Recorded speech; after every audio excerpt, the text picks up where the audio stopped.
Assalamualaikum warahmatullahi wabarakatuh.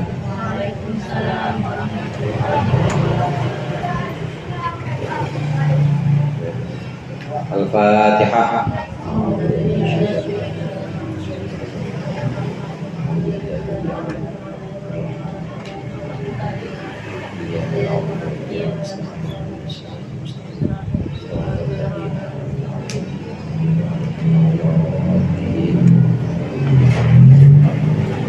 Bismillahirrahmanirrahim. Alhamdulillahil tullabi wa musahhilil khairi liman yata'allamu. Tsumma assalatu wassalamu 'alan nabi wa alihi wa sahbihi jayyuduhu. Ya Rabbana kaffir 'anna dzunubana wa walidina wa lina huwa muslim. Nad'uka Allahumma ilman nafi'an li yawmina ilal hisabi yaqum. Amin amin amin wa ya fattahu. Amin amin amin wa ya alimu. Bismillah, alhamdulillah, wassalatu wassalamu ala sayyidina Muhammadin Rasulillah wa ala alihi wa ashabihi wa man tabi'a hudah wa la hawla wa la quwwata illa billah. Amma ba'du. Segenap jamaah majlis taklim pada sore al-Azhar Syekh Anam beserta para ustazah, para hajjah dan hadirat sekalian yang dimuliakan oleh Allah. Alhamdulillah sore hari ini kita lanjutkan kembali pengajian kitab Safinatun Najah, kitab yang kecil dan ringkas yang udah pengen hatam ya. Tinggal satu pasal dong ya. Jadi kita potong apa nih hataman?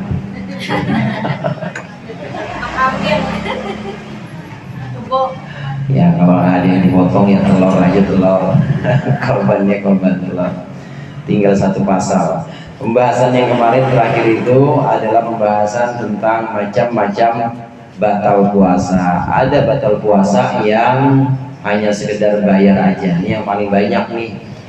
Umpamanya untuk perempuan yang haid atau nifas cukup dengan qadha atau bayar puasa. Ada yang batalin puasa tapi selain bayar juga harus, selain qadha juga harus memberikan sedekah, yaitu berupa fidyah kepada fakir miskin. Ini contohnya seperti orang yang berbuka puasa karena dia berbuka puasa karena dia sudah bertemu dengan Ramadan tahun berikutnya, dan ternyata dia masih belum bisa membayar juga. Kemudian ada yang batal puasa yang nggak bisa qadha juga karena udah nggak mungkin untuk membayarkannya, seperti orang-orang sakit yang memang sudah tidak mungkin sembuh lagi, maka cukup dengan membayar fidyah atau sedekah. Pada bab yang berikut ini kita akan membahas tentang perkara-perkara yang tidak batal ketika dia masuk ke dalam tubuh kita. Ini karena beberapa sebab ada di situ di pasal terakhir itu. Kita sama-sama baca. Bismillahirrahmanirrahim. Alladzi la yufattiru mimma yasilu ilal jawfi sab'atu afradin ma yasilu ilal jawfi binisyanin au jahlin au ikrahin wa bijarayani riqin bima baina asnanihi wa qad ajaza an majjihi li udrihi ila akhiril naskah, hingga akhir naskah surah Safinatun Najah ini.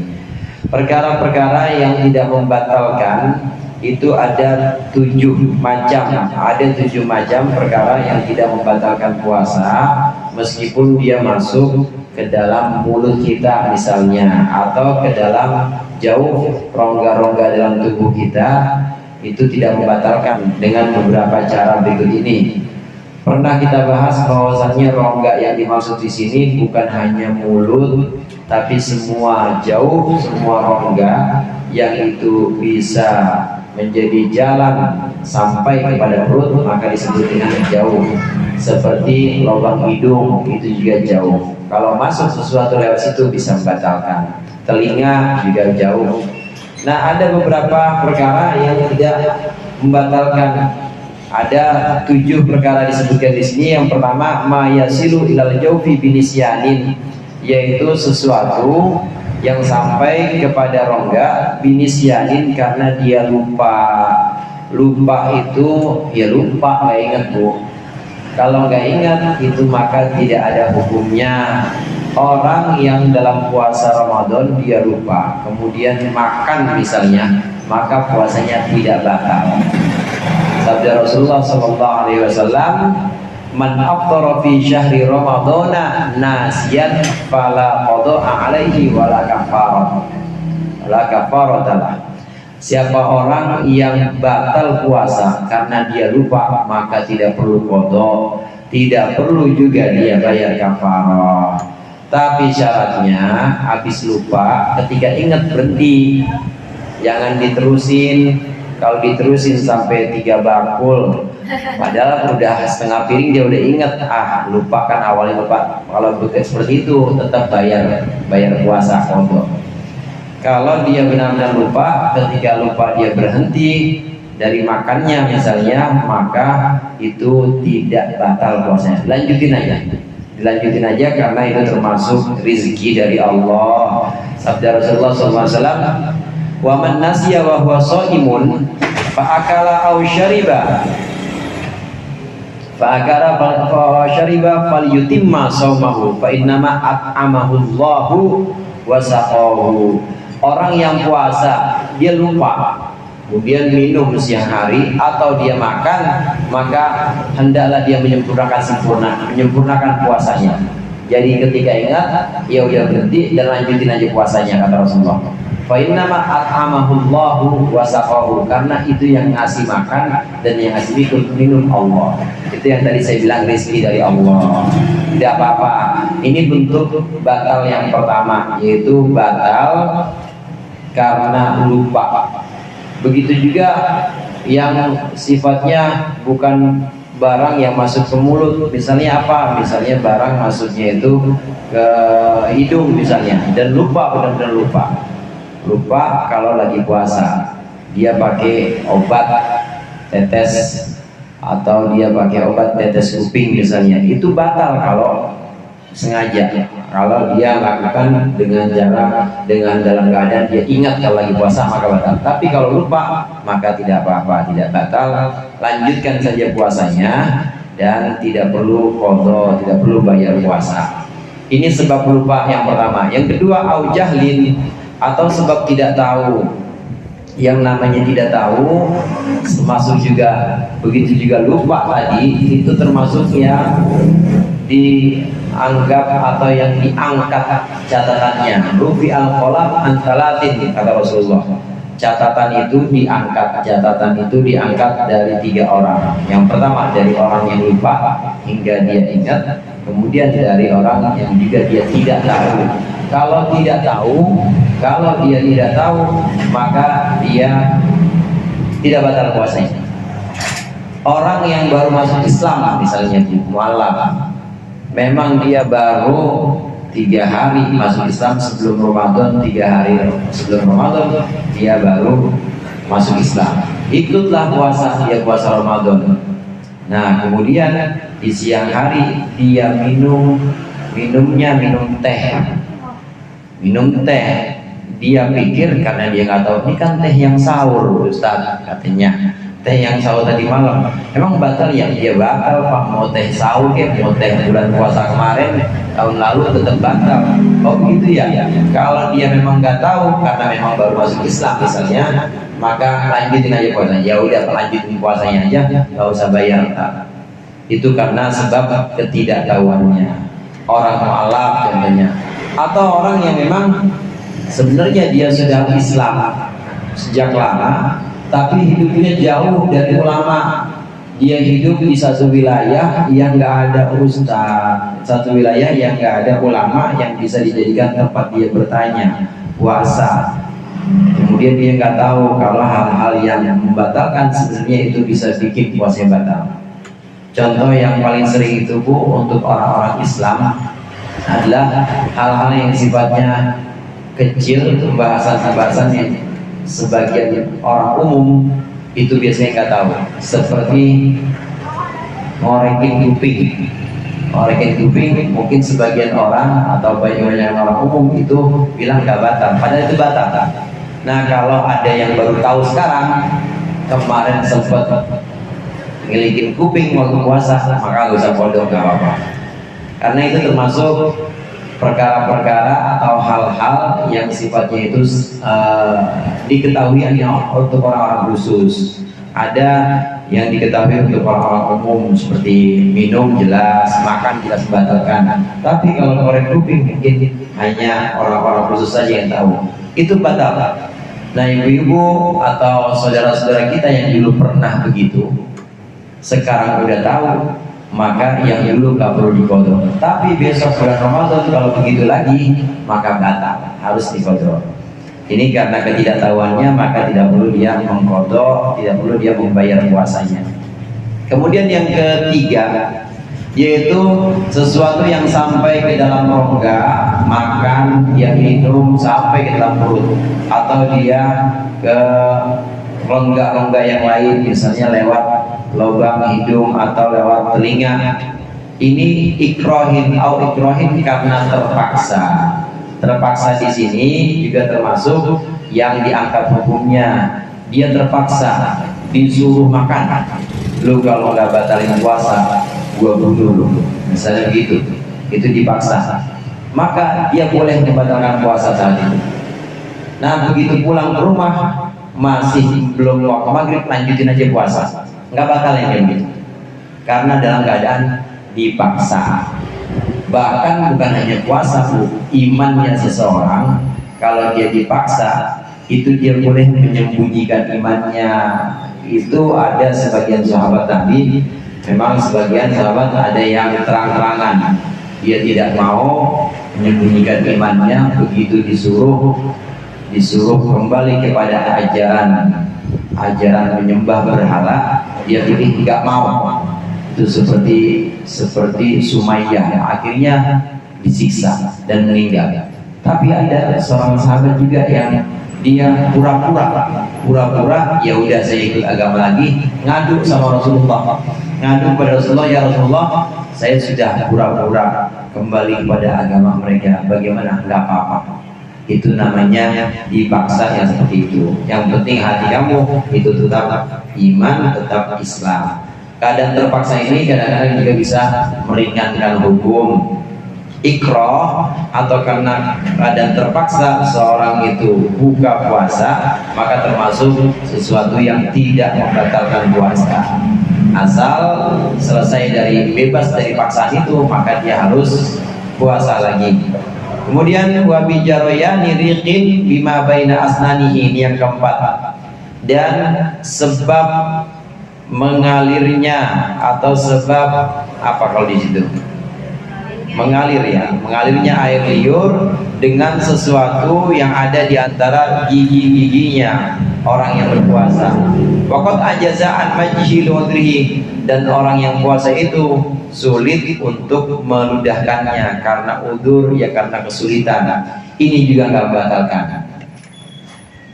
Dia sahur, kemudian sisa makanan sahur itu masih ada yang kalau nyelip gede. Kalau ini benar-benar susah dikeluarkan. Kalau ada yang nyelip kemudian bisa dikeluarkan, nggak apa-apa. Bisa dikeluarkan, harus dikeluarkan. Nah kalau ini sisa sahur yang kira-kira sangat halus, dan tidak bisa dia lepehin karena udah campur bareng sama ludahnya, maka yang seperti ini juga tidak membatalkan. Orang kalau habis gosok gigi misalnya Bu, masih ada rasanya nggak dikit-dikit? Itu di mana odolnya, ada nggak? Masih ada, pun hilang? udah hilang. Itu namanya udah campur dengan air liur. Nah kalau yang seperti itu maka nggak batal. Ini rasanya masih manis dan ini close up. Ini ketelan gimana? Nggak apa-apa kalau yang kayak begitu, karena itu sudah campur bareng dengan liurnya dan sulit untuk kita pisahkan antara rasa itu sisa-sisa odol dengan ludah kita, udah sulit dipisahkan. Tapi kalau bisa dipisahkan, kemudian sengaja kita telan, batal. Sisa apa? Jengkol.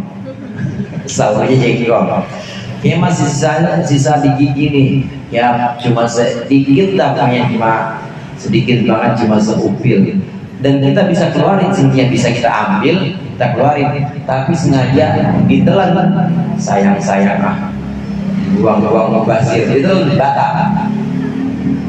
Selama bisa dikeluarkan sisa-sisa makanan yang ada di mulut, maka harus dikeluarkan. Kecuali kalau udah nggak bisa dikeluarkan, udah susah, campur dengan air liur seperti tadi, rasa odol atau rasa makan apapun, teh, kopi dicampur, maka itu tidak dibatalkan. Tapi kalau masih bisa dikeluarkan, wajib dikeluarkan. Kalau nggak dikeluarkan, maka batal. Di sini yang tidak membatalkan adalah suatu yang sudah bercampur dengan aliran liur kita di antara gigi kita dan kita sulit untuk memisahkannya, sulit untuk melepehin lagi, maka tidak membatalkan. Ini 4. Kemudian yang kelima, wa ma wasala ilal jawfi wa kana gubar tariqin. Sesuatu yang sampai kepada rongga mulut, hidung atau telinga kita dan itu berupa debu jalanan.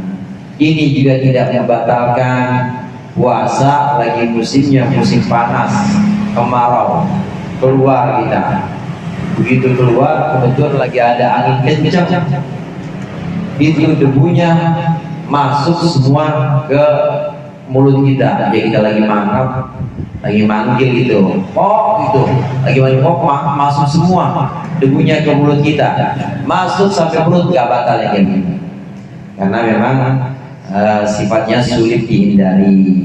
Sulit dihindari ini membuat sesuatu dalam hukum fikih ini juga kemudian dianulir atau tidak membatalkan maksudnya. Yang sampai kepada rongga kita, baik mulut, hidung ataupun rongga-rongga yang lain, kalau berupa debu jalanan, asap kendaraan misalnya, maka itu tidak membatalkan puasa kita. Lanjut saja puasanya dan tidak perlu qadha, tidak perlu membayar. 4. Yang kelima sekarang, wa ma wasala ilaihi wa kana ghorbalata daqiqin.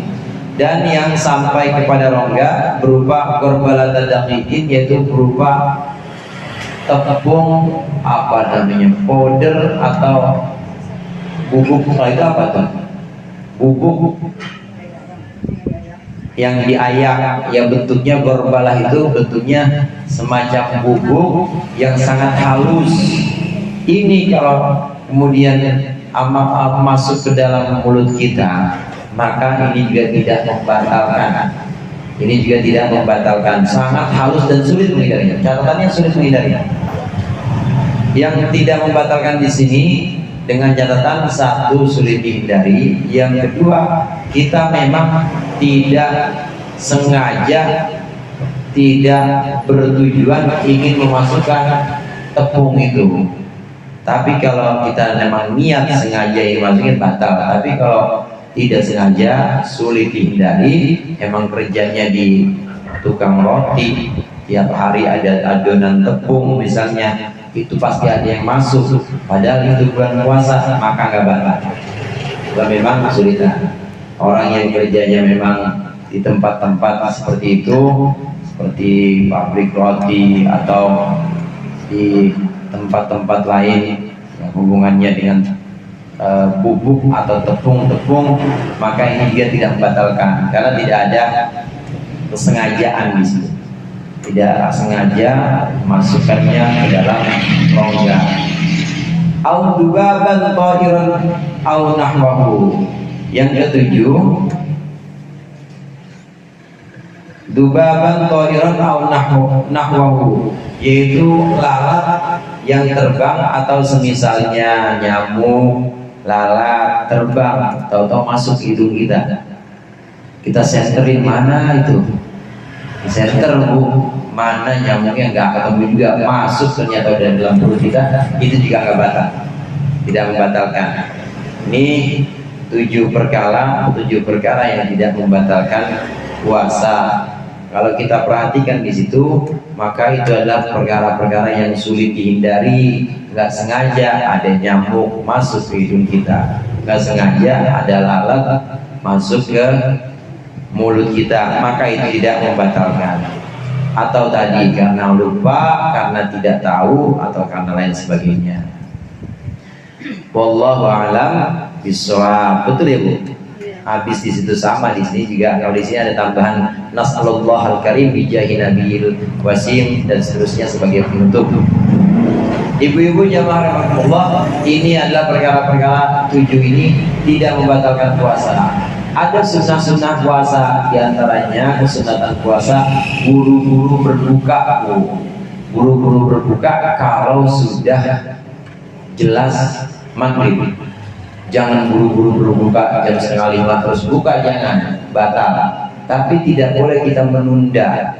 Kita kalau udah tahu itu maghrib, benar-benar maghrib, maka segera berbuka. Ini sunnahnya puasa.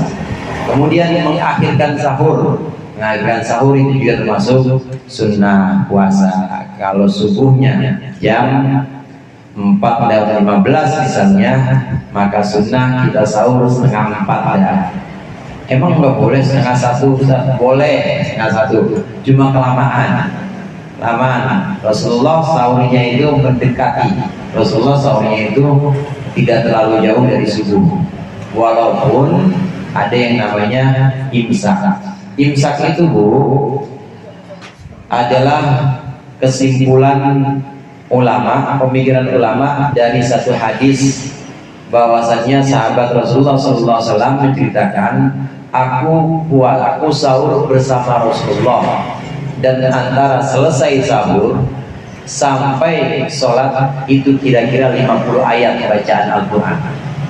Nah dari sini ulama menyimpulkan sebelum kita subuh atau sebelum azan subuh maka disunnahkan ada namanya imsak. Jadi imsak itu ada dan bukan bid'ah. Itu ada dasarnya karena Rasulullah kira-kira selesai sahur itu nggak langsung sholat subuh. Selesai sahur, kemudian antara selesai sahur dengan sholat subuh atau fajarnya itu kira-kira 50 ayat. Dari sinilah ulama kemudian menyimpulkan disunnahkan adanya imsak. Walaupun Rasulullah nggak pernah mengajarkan, tidak pernah menamakan ini yang namanya imsak. Kemudian Rasulullah bikin jadwal imsakiyah itu nggak ada zaman dulu. Tapi itu sudah diajarkan Rasulullah berupa teladan-teladan, contoh-contoh. Sunnahnya memang kita imsak sebelum subuh, sunnahnya kita berhenti di situ, udah mulai siap-siap untuk menghadapi sholat subuh. Dan banyak kesunatan-kesunatan yang lainnya. Barangkali ibu pernah dengar ada orang yang kalau karena dia tahu hadis ini, segera berbuka. Ada orang yang belum maghrib, tinggal dikit maghrib, tapi dia buru-buru buka. Satu, biasanya orang yang begini nanti sahurnya, dia juga sahurnya itu udah masuk azan subuh masih sahur. Pernah nggak mengenai itu? Nggak pernah ya. Ada sebagian orang yang pemahamannya itu keliru. Ada yang dia menyatakan bahwa azan ya azan, sahur nggak apa-apa, sahur aja. Padahal itu udah masuk fajar atau sudah masuk batas mulai puasa. Ini penjelasan dari beberapa syarah Safirat Najah yang menjelaskan ini adalah orang-orang yang disebut dengan khawarijul hadzal zaman. Ini adalah orang-orang khawarij yang pemahamannya keliru, salah, menganggap bahwa boleh sahur sedangkan masih azan. Ada yang begitu. Saya pernah waktu itu dengar cerita ada orang yang bilang kalau belum rapi azan berarti belum mulai puasa, masih boleh makan. Dan biasanya orang yang kayak begini nanti puasanya, nanti bukanya buru-buru, sebelum maghrib dia udah buka, dan dia menganggap itu bukan sebuah dosa, apa-apa itu diampunin yang begitu. Itu karena dia nggak ngaji, salah dari kitab Safinatun Najah yang namanya Ghairuna ini menyebutkan dengan orang-orang dengan khawariju hadaz zaman, yaitu kaum khawarijnya zaman sekarang. Kaum khawarij itu orang-orang yang hafal Al-Quran, dia rajin puasa tapi ngerasa paling benar, itu khawarij. Dan zaman sekarang ada lagi yang begitu, puasanya rajin, bangun malamnya juga bukan main, jidatnya pada hitam tapi ngerasa paling benar. Itu zaman dulu ada yang namanya khawarij. Khawarij inilah yang juga membunuh Sayyidina Ali, yang juga membunuh Sayyidina Muawiyah. Rencananya ingin membunuh Sayyidina Muawiyah walaupun gagal. Ini orang-orang yang sekarang muncul lagi. Dalam beribadah mereka merasa paling benar. Kalau diingetin gak mau aja, karena udah pinteran dia. Nah, orang yang seperti ini puasanya itu puasa yang sifatnya itu hanya ikut-ikutan saja dan merasa gak apa-apa, batal gak apa-apa, gak batal kalau dia sahur sesaat ketika azan itu gak apa-apa, buka juga begitu, kurang-kurang dikit gak apa-apa, padahal itu batal dan itu wajib mengqadha, wajib membayar. Di antaranya yang perlu kita ketahui tentang puasa itu tadi, jangan sampai kita gara-gara buru-buru pengen dapat kesunatan takjil atau pengen dapat kesunatan segera buka, tapi kita lupa bahwa itu belum maghrib, jangan. Atau kita mengakhirkan sahur, kita sahur masih azan, dan udah azan kita masih sahur, jangan. Ini yang perlu saya tambahkan. Kemudian terakhir, dalam puasa itu Ibu ada 3 tingkatan. Ada yang namanya puasa umum. Puasa umum ini puasa orang-orang umum, di mana dia menahan dari masuknya sesuatu ke dalam perut atau mengekang perut supaya kagak makan maksudnya, dan mengekang kemaluan. Ini puasa orang umum. Dia nggak makan, dia juga nggak berhubungan suami istri. Ini umum semuanya, puasa umum seperti ini. Kemudian yang kedua ada puasa khusus. Puasa khusus itu puasa orang-orang yang bukan hanya mengekang perut dan kemaluan, tapi juga mengekang anggota badan yang lain. Tangannya dia puasa juga, nggak mau dia tangannya buat pukul orang. Matanya puasa juga, nggak mau matanya buat melihat TikTok yang pada pakai TikTok yang pada cakep-cakep tuh. Iya, nggak mau dia karena matanya puasa. Kupingnya juga puasa, dia nggak mau mendengarkan gibah atau omongan-omongan yang buruk-buruk tentang saudaranya. Ini puasa orang khusus. Yang puasa bukan hanya perut dan kemaluan, tapi anggota badannya itu dia puasain juga. Kakinya nggak dipakai melangkahkan ke tempat-tempat yang Allah tidak ridho. Yang tinggi, yang paling tinggi ada yang namanya puasa khusus. Puasa khusus dari orang-orang khusus. Ada VIP, ada VVIP. Paham apa kamu? Ada yang very important person VIP, ada yang VVIP, very important person. Ada yang benar-benar orang khusus banget. Bagaimana puasa yang khusus? Yaitu puasa hatinya. Perut dan kemaluannya dijaga, anggota badan dijaga, hatinya juga dijaga dari keinginan-keinginan yang sifatnya rendah. Apa keinginan yang rendah itu? Keinginan rendah itu seperti pengen dilihat orang, kemudian pengen dimuliakan, atau pengen ini, pengen itu yang sifatnya rendah. Puasa, bahkan kalau sudah tingkat tinggi, itu adalah memuasakan hatinya dari selain Allah. Udah nggak pengen selain apa-apa.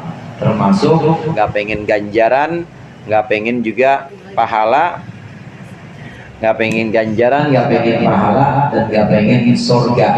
Itu udah benar-benar puasa orang yang paling tinggi.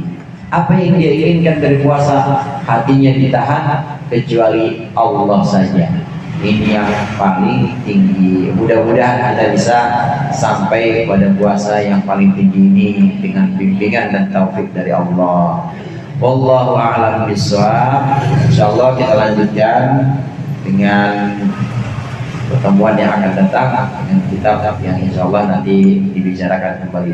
Allahul muwaffiq ila aqwamit thoriq. Wassalamualaikum warahmatullahi wabarakatuh.